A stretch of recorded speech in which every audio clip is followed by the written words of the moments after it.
Hello YouTube, Newsall here. I've got a few things to say about the climate change debate. My first bit of knowledge, earliest bit of knowledge really about the oil conspiracy probably starts with Mr. Henry Ford and Rockefeller,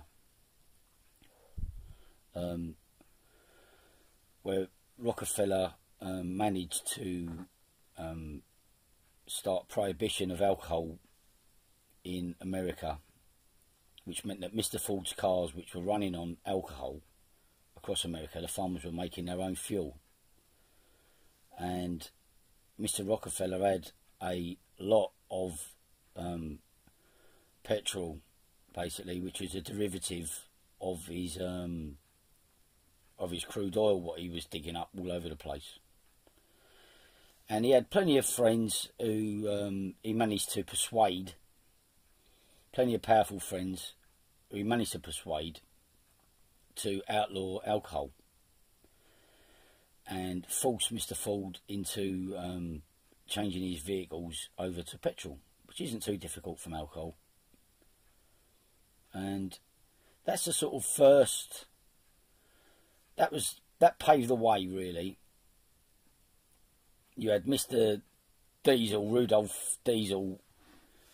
All of his early diesel engines were run off of oh blimey, peanut oil or something. And what they did was they propagandaed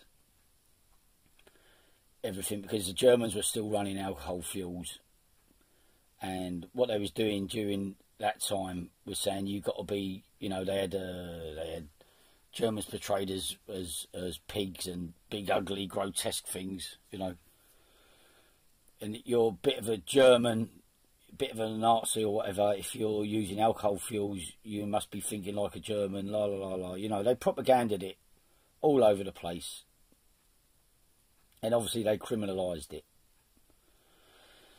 So I know that their sort of roots of deception go back a long way. It's sort of a problem I have when we look at climate change debate now, where there are a few scientists who disagree with the mainstream.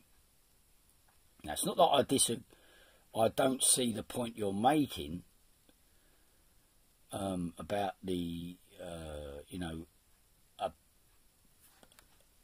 how easy the establishment will push something like in an education system. They'll have a narrative running, and everyone's got to stick to that narrative.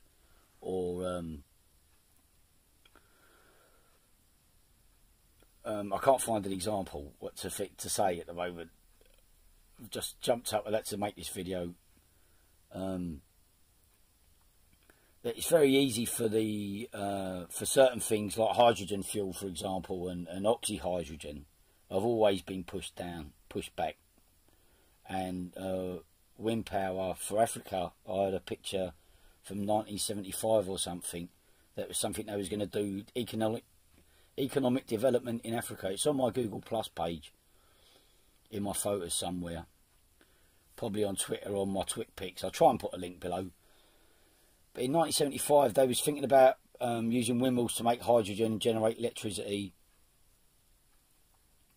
And obviously that didn't go ahead, and I still hear the same arguments against it now. Whereas storage capacity, you know, DC motors produce, you know, through electrolysis. You don't need to convert it. You know, it's available. It's a power source without mining, which the large companies own all the mines. The large corporations, you know, they own all the fossil fuel companies.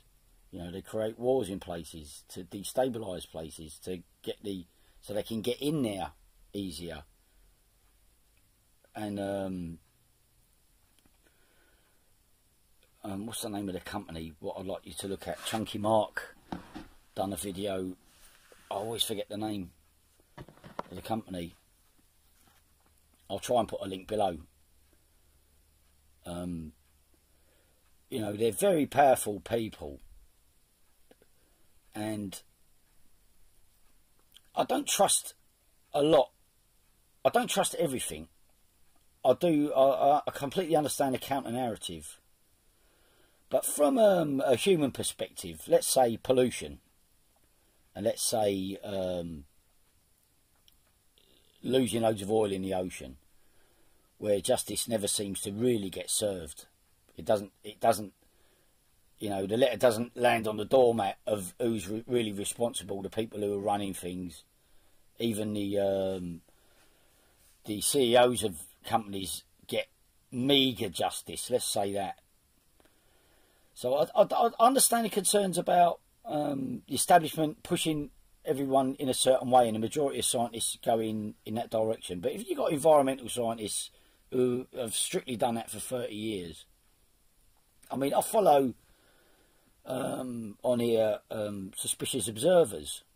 Now, I really like their stuff because they have a really broad range of stuff they look at. You know, they look at the effect of the planets on the sun's magnetic magnetism, and how it affects the Earth and causes earthquakes. You know, wherever the planets, if they're aligned, it causes, you know, it's like the moon on the tides. There's so many things. It's such an involved debate that I'm still lean towards believing the main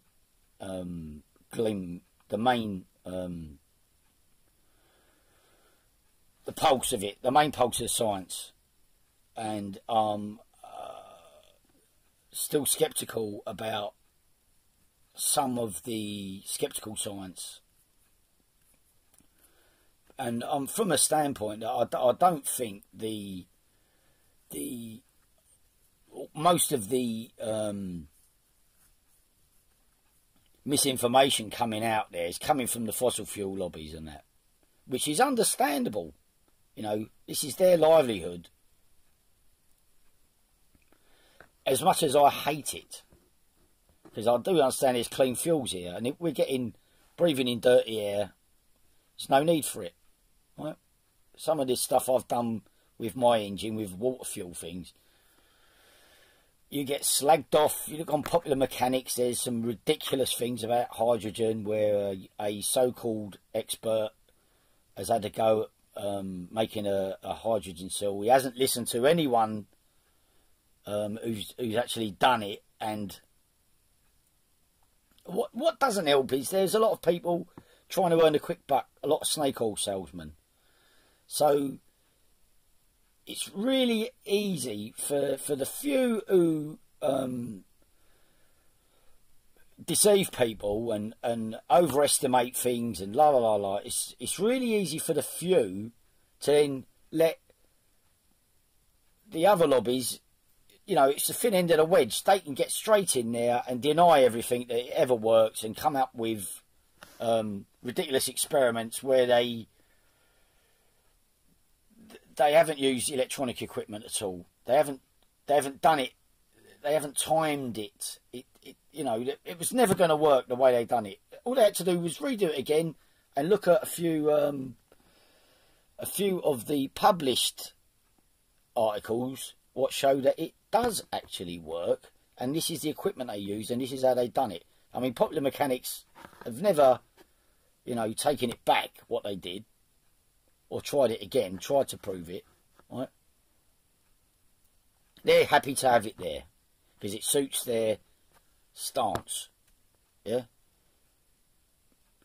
It suits their narrative. It's their narrative to dismiss it as it doesn't do anything. The same with the water misting stuff, where you use exhaust heat and a steam of water, like a fog of water, and there's a pressure differential and what have you, and the engine burns the fuel a bit cleanly, a bit more cleaner, right? You get a bit more torque, you get a bit more power, and the exhaust is a bit cleaner.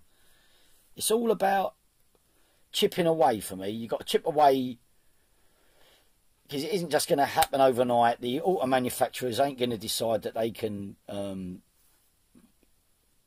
use a fog of fuel out. So my kettle started to make some noise. You know, they could make a fog out of diesel or petrol, and the car would be really efficient. much cleaner, but they ain't going to do it because they are linked to the fossil industry in so many ways. You know, the minions of power all run together like a little orgy of rats. You know, that's how I see them.